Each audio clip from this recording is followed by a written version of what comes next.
Bismillahirrahmanirrahim. Assalamualaikum warahmatullahi wabarakatuh.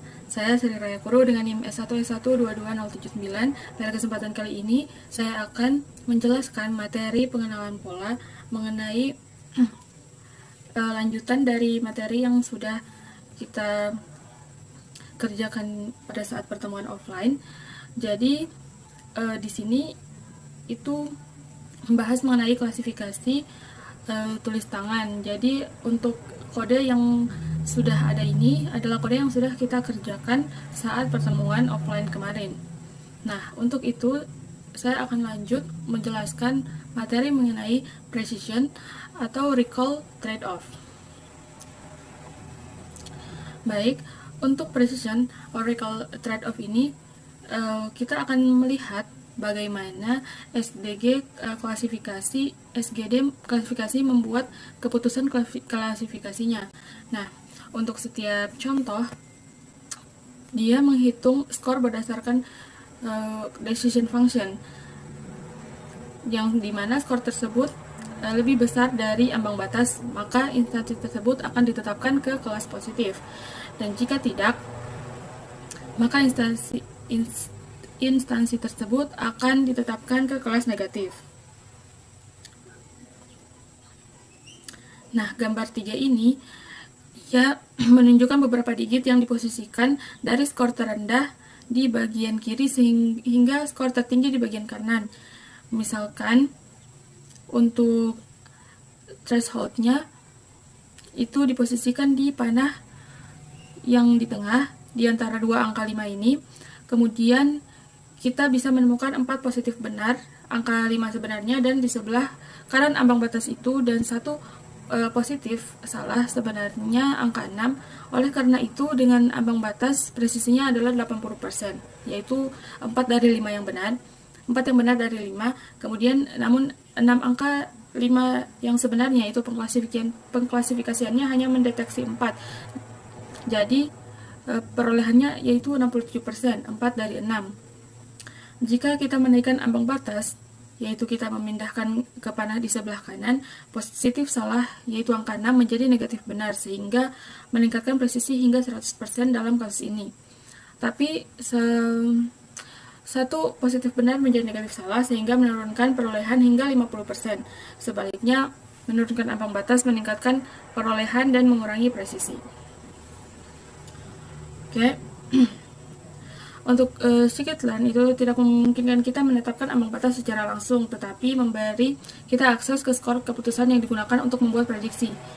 Alih-alih memanggil pengklasifikasian atau meramalkan metode, kita dapat memanggil fungsi keputusan yang mengembalikan skor untuk setiap kejadian, lalu menggunakan ambang batas apapun yang kita inginkan untuk membuat prediksi berdasarkan skor tersebut. Misalnya, kita lanjut codingannya, yang y-scores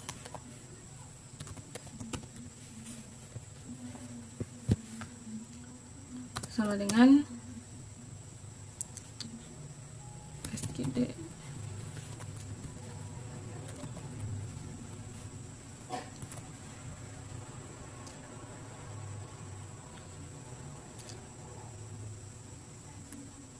Kemudian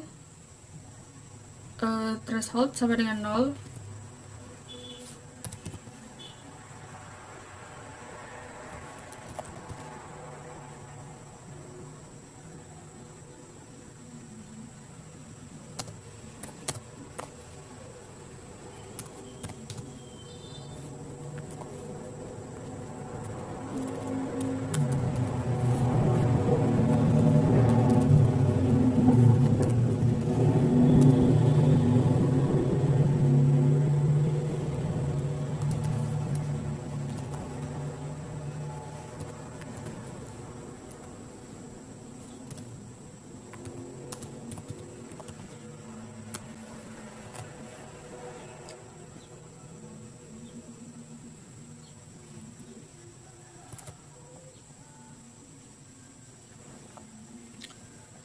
Nah, klasifikasi SGD menggunakan ambang batas yang sama dengan 0.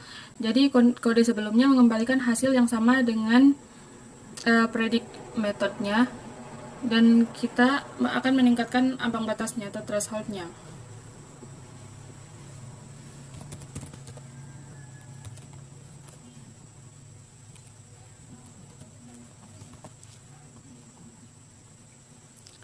Nah, outputnya di sini array false. Hal ini menegaskan bahwa menaikkan ambang batas akan menurunkan recall-nya. Nah, gambar tersebut sebenarnya mewakili angka 5 yang dan pengklasifikasi mendeteksinya saat ambang batasnya adalah 0, tetapi tidak mendeteksinya saat threshold-nya dinaikkan menjadi 8.000. Nah, untuk memutuskan ambang batas mana yang akan digunakan, pertama yaitu kita gunakan cross-val predict. Kemudian untuk mendapatkan skor dari semua contoh dalam trend set, nah kali ini ditentukan bahwa kita ingin memberikan decision scores bukan dari prediksinya. Maka y scores sama dengan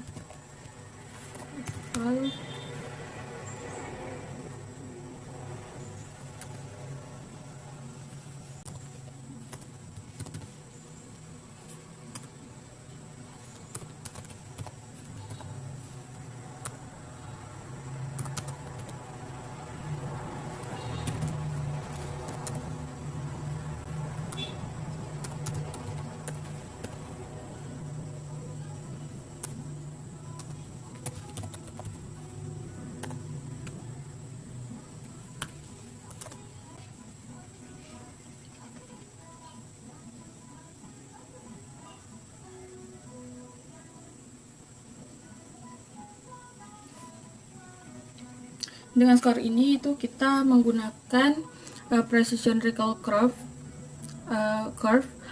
yang berfungsi untuk menghitung presisi dan mengingat semua threshold yang mungkin.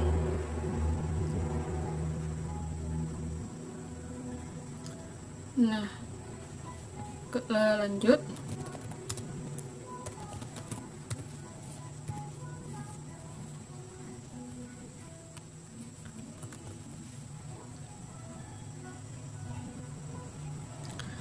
Nah, kemudian kita menggunakan matplotlib untuk memplot presisi dan mengingat sebagai fungsi dari nilai ambang batas.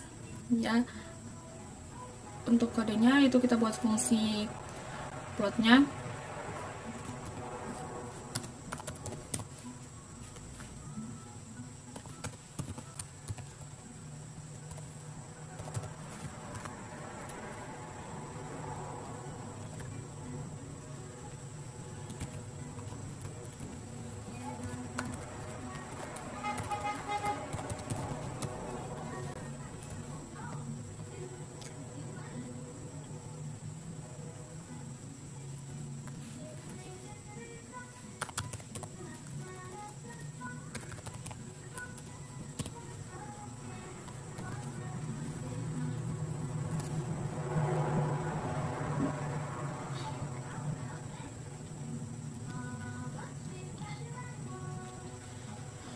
Untuk di sini mungkin agak sedikit berbeda, tapi kita akan fokus saja ke bagian sininya yang sama, di mana kita mungkin belum mengetahui ya mengapa kurva presisi lebih bergelombang dibanding kurva recall.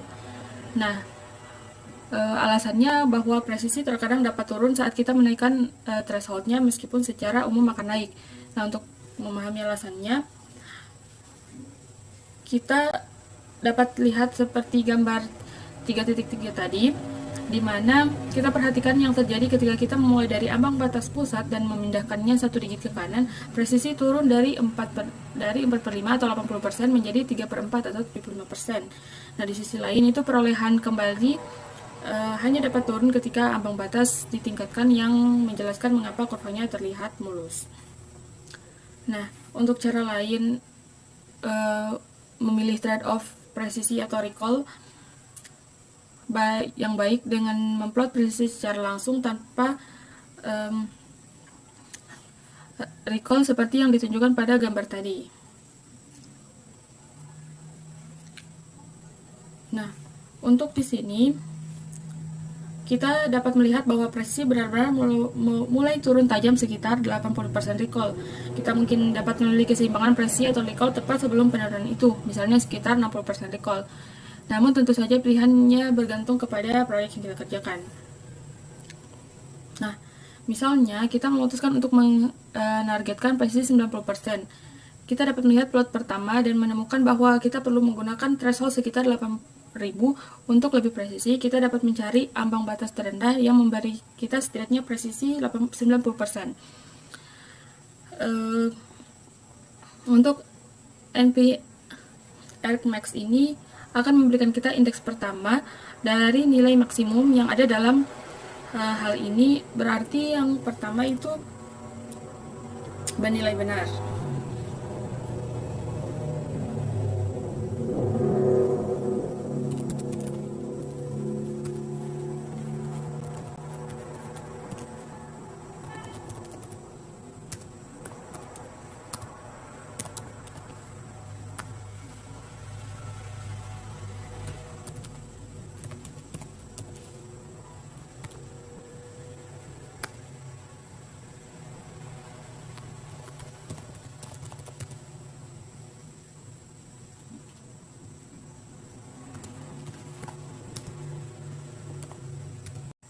Nah, untuk membuat prediksi pada set pelatihan, kita alih-alih memanggil pengklasifikasian untuk predict method, kita dapat menjalankan kode yang ini, yang y train predict.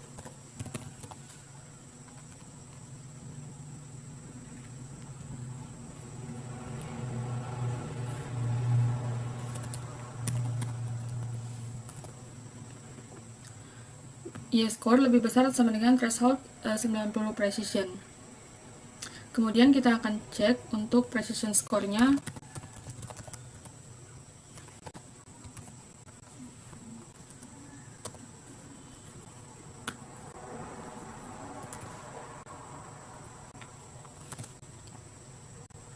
Yaitu 0,89.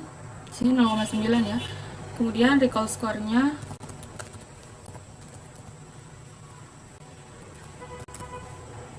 yaitu 0,5. Kalau di materi itu 0,4. Nah, sekarang kita memiliki pengklasifikasian presisi 90%. Ya, seperti yang dapat kita lihat, cukup mudah untuk membuat pengklasifikasian dengan presisi apapun yang kita inginkan. Cukup tetapkan threshold yang cukup tinggi dan selesai. Baik, sekarang kita lanjut di bagian multi-class classification. Oke, untuk multi-class classification, di mana pengklasifikasian biner itu membedakan antara dua kelas. Pengklasifikasian multi-class juga bisa disebut pengklasifikasi multinominal, yaitu dapat membedakan lebih dari dua kelas. Nah, beberapa algoritma seperti pengklasifikasian SGD, pengklasifikasian random forest, dan pengklasifikasian naive Bayes mampu menangani beberapa kelas secara native.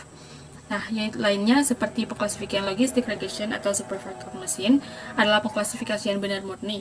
Akan tetapi, ada berbagai strategi yang dapat kita gunakan untuk melakukan klasifikasi multi-kelas dengan beberapa pengklasifikasian binar.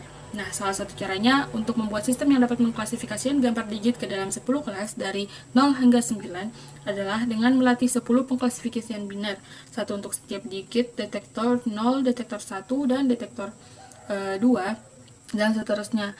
Kemudian kita ingin mengklasifikasikan gambar, kita akan mendapatkan skor keputusan dari setiap pengklasifikasian untuk gambar tersebut, dan kita dapat memilih kelas pengklasifikasiannya dengan memberikan skor tinggi. Ini disebut one versus the rest atau OVR, ya bisa juga disebut one versus all. Nah, strategi ini melatih pengklasifikasian binar untuk setiap pasangan digit. Satu untuk membedakan 0 dan 1, yang lain untuk membedakan 0 dan 2, dan yang lain itu 1 dan 2, dan seterusnya. Ini disebut one versus one atau OVO. Nah, jika N class itu kita perlu train N kali N-1 per 2 classifier. Nah, untuk MNIST problems, ini berarti melatih 45 pengklasifikasian binar. Nah, saat kita ingin mengklasifikasikan gambar, kita harus menjalankan gambar tersebut melalui semua 45 pengklasifikasian dan melihat kelas mana yang paling banyak menang. Yang keuntungan utama dari one versus one ini adalah bahwa setiap pengklasifikasian hanya perlu dilatih pada bagian set pelatihan untuk dua kelas yang harus dibedakan. Beberapa algoritma seperti pengklasifikasian SVM tidak dapat diskalakan dengan baik seiring dengan ukuran train set. Nah, untuk algoritma ini, one versus one ini lebih disukai karena lebih cepat melatih banyak pengklasifikasian pada set pelatihan kecil daripada melatih beberapa pengklasifikasian pada pelatihan besar. Namun, untuk sebagian besar algoritma klasifikasi binar, one versus the rest ini yang lebih disukai. Nah, untuk scikit-learn itu mendeteksi saat kita mencoba menggunakan algoritma klasifikasi binar untuk tugas klasifikasi multiclass dan secara otomatis menjalankan OVR dan OVO tergantung pada algoritmanya. Nah, di sini kita akan coba dengan pengklasifikasian SVM menggunakan scalar SVM SVC class.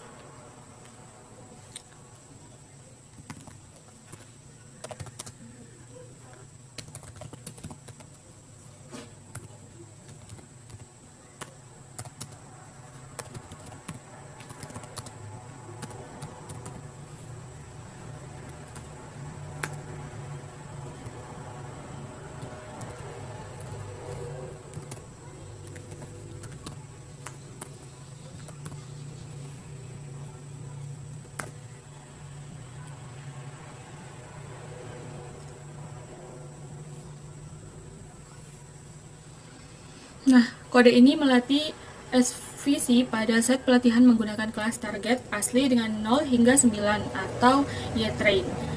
Nah, alih-alih kelas target 5 versus the rest, yaitu Y-train 5, kemudian dia membuat prediksi yang benar ke dalam kasus ini. Di balik itu, scikit-learn sebenarnya menggunakan strategi one versus one, yaitu melatih 45 pengklasifikasian binar, memperoleh keputusan untuk gambar, dan memilih kelas yang memenangkan duel terbanyak. Nah, sekarang kita masuk pada multi-level classification.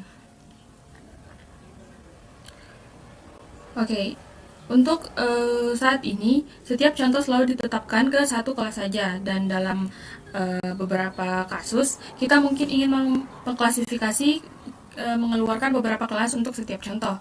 Nah, pertimbangan pengklasifikasi pengenalan wajah.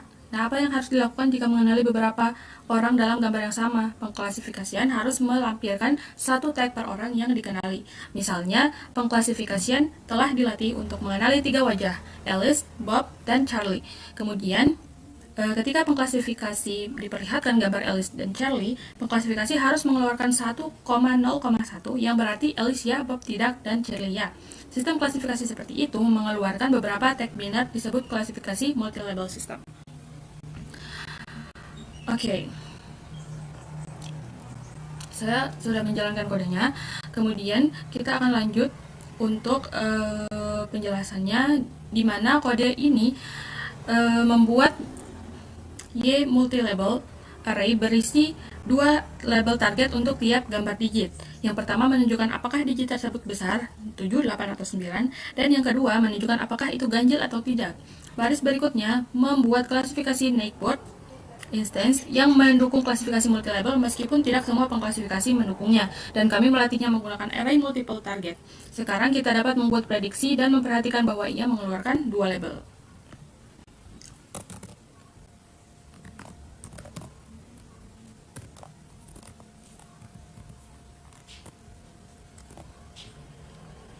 Nah, outputnya di sini adalah false true.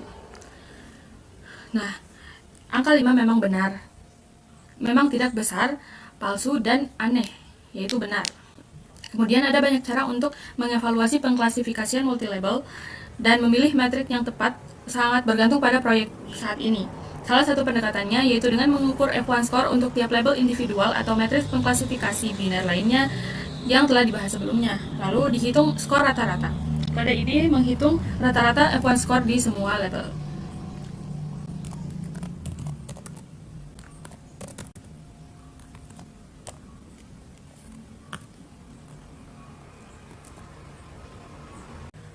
Oke, di sini outputnya array 5 dengan data type uint 8. Kemudian kita akan ukur panjangnya dengan fungsi len,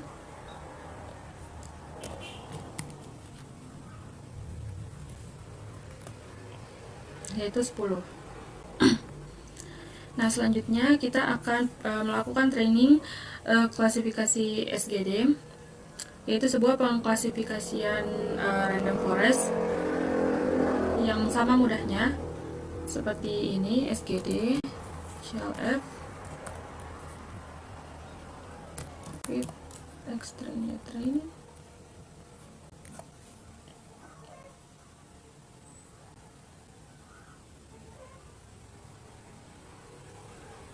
Oke, lanjut. Nah,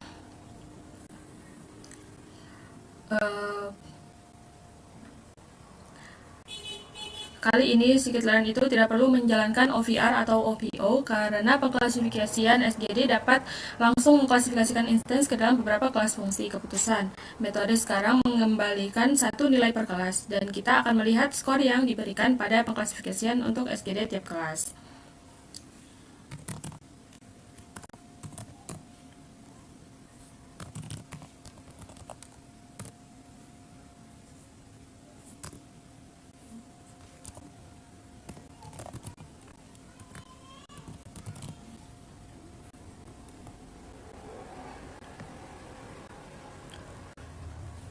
Nah, selanjutnya kita dapat melihat bahwa pengklasifikasian cukup yakin tentang prediksinya. Hampir semua skor yang sebagian besar negatif, sementara kelas 5 memiliki skor 2, 4, 1, 5, dan model ini memiliki sedikit keraguan mengenai kelas 3 yang mendapat skor 5, 73,5. Sekarang tentu saja kita ingin mengevaluasi pengklasifikasian ini. Nah, kita akan menggunakan cross validasi dengan menggunakan cross file score untuk mengevaluasi pengklasifikasian SGD dari akurasinya.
Oke, jadi di sini outputnya itu ada 0,873, kemudian 0,858 dan 0,869. Nah, selanjutnya itu di sini nilainya lebih dari 84% karena pada semua lipatan pengujian. Nah, jika kita menggunakan pengklasifikasian acak, kita akan memperoleh akurasi 10%. Jadi ini bukan skor yang buruk, tetapi kita masih bisa memperoleh yang jauh lebih baik dengan mengskalakan input seperti yang dibahas pada bab 2 sebelumnya dengan meningkatkan akurasi di atas 89%. Kita coba jalankan. Baik, ketika ini sudah dijalankan, maka akurasinya itu naik menjadi 98%, maksud saya 89%, 89,1%, dan 90%. Nah, kemudian kita lanjut di error analysis atau analisis kesalahan. Nah, jika ini adalah proyek nyata, kita sekarang akan mengikuti langkah-langkah dalam bentuk daftar periksa proyek machine learning. Nah, kita akan menjelajahi opsi persiapan data, mencoba beberapa model, yaitu memilih yang terbaik dan menyempurnakan hiperparameternya, kemudian menggunakan pencarian get CV, dan mengotomatisasikan semaksimal mungkin. Di sini kita berasumsi bahwa kita telah menemukan model yang menjanjikan. Kita ingin menemukan cara untuk memperbaikinya. Salah satunya itu melakukannya adalah dengan menganalisis jenis kesalahan yang dibuat. Nah, yang pertama, kita melihat matriks conversion, dan kita perlu membuat prediksi menggunakan prediksi nilai silang atau cross validation value. Lalu kita memanggil conversion matrix sama seperti di bawah ini. Nah, kemudian ini kan banyak sekali angkanya, jadi untuk lebih mudah melihat representasi gambar dari matriks, kita menggunakan matplotlib untuk menunjukkan matriks dari fungsi tersebut. Seperti ini. Lalu selanjutnya, conversion matrix ini terlihat cukup bagus karena sebagian besar gambar berada pada diagonal utama, yang berarti gambar tersebut diklasifikasikan dengan benar. Angka 5 terlihat sedikit lebih gelap daripada digit lainnya, yang dapat berarti bahwa ada lebih sedikit gambar angka 5 dalam kumpulan data, atau bahwa pengklasifikasian tidak bekerja dengan baik pada angka 5 seperti pada digit lainnya. Bahkan kita dapat memverifikasi bahwa keduanya itu benar. Sekarang kita akan memfokuskan pada plot pada kesalahan atau errornya. Yang pertama itu kita perlu membagi setiap nilai dalam matriks conversion dengan jumlah gambar dalam kelas yang sesuai, sehingga kita dapat membandingkan tingkat error, bukan jumlah absolut kesalahan atau yang membuat kelas yang berlimpah sangat buruk. Saya coba jalankan.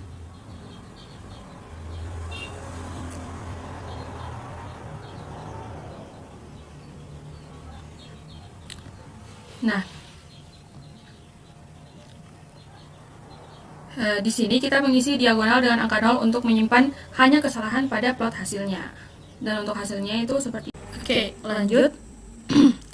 Nah, jika kita akan memanggil decision function method, kita akan melihat bahwa metode tersebut mengembalikan 10 skor per instance, bukan hanya 1. Itu berarti 1 skor per kelas. Nah, kita lanjut kodenya.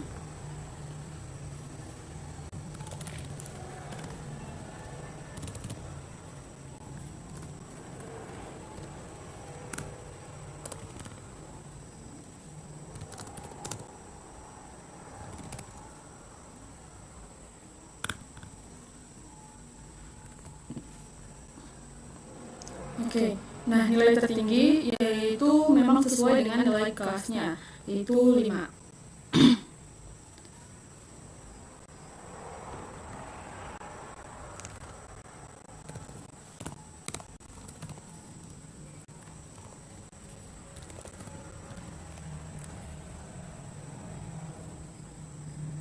Outputnya adalah 5, kemudian SVM, CLF, process,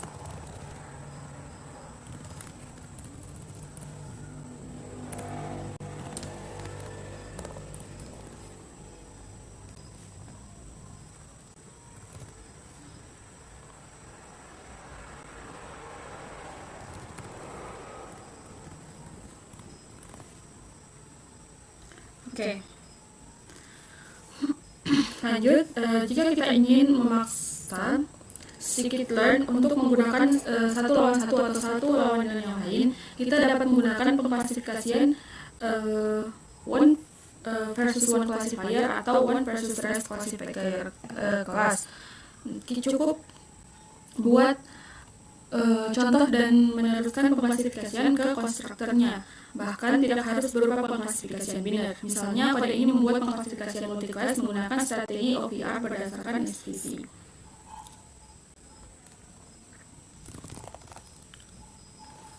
Sekarang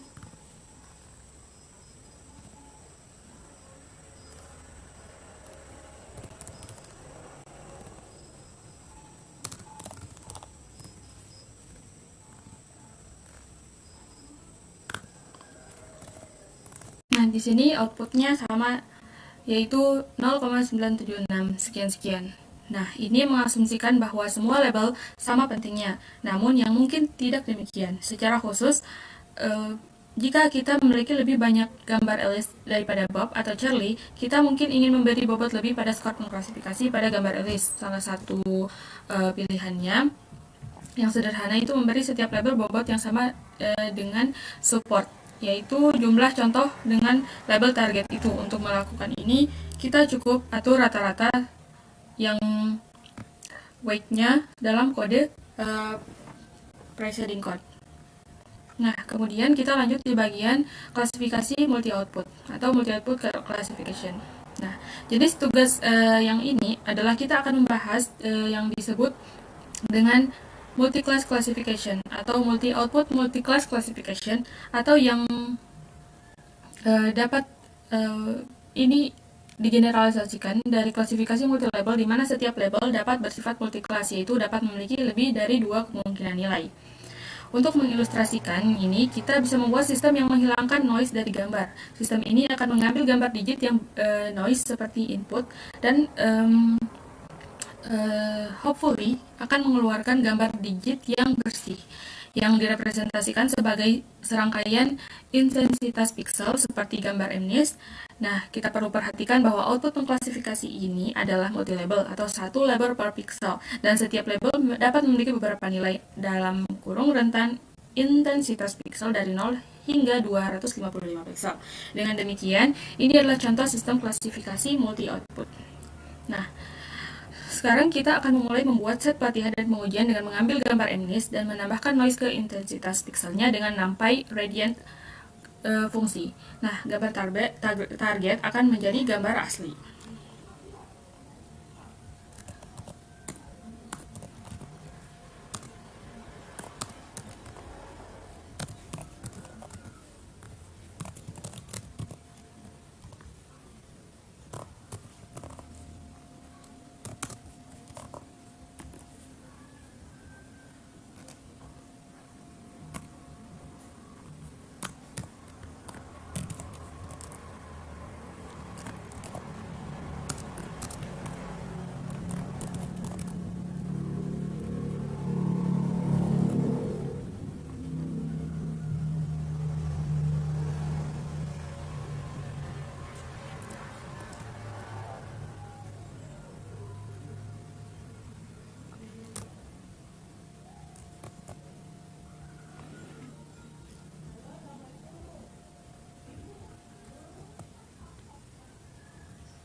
Nah, selanjutnya kita akan melihat gambar dari set pengujian. Oke. Di sini itu di sebelah kiri adalah citra masukan yang noise dan di sebelah kanan adalah citra target yang bersih. Sekarang kita akan melatih klasifikasi dan membuat citra ini menjadi bersih.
Nah, di sini saya mencoba data lain.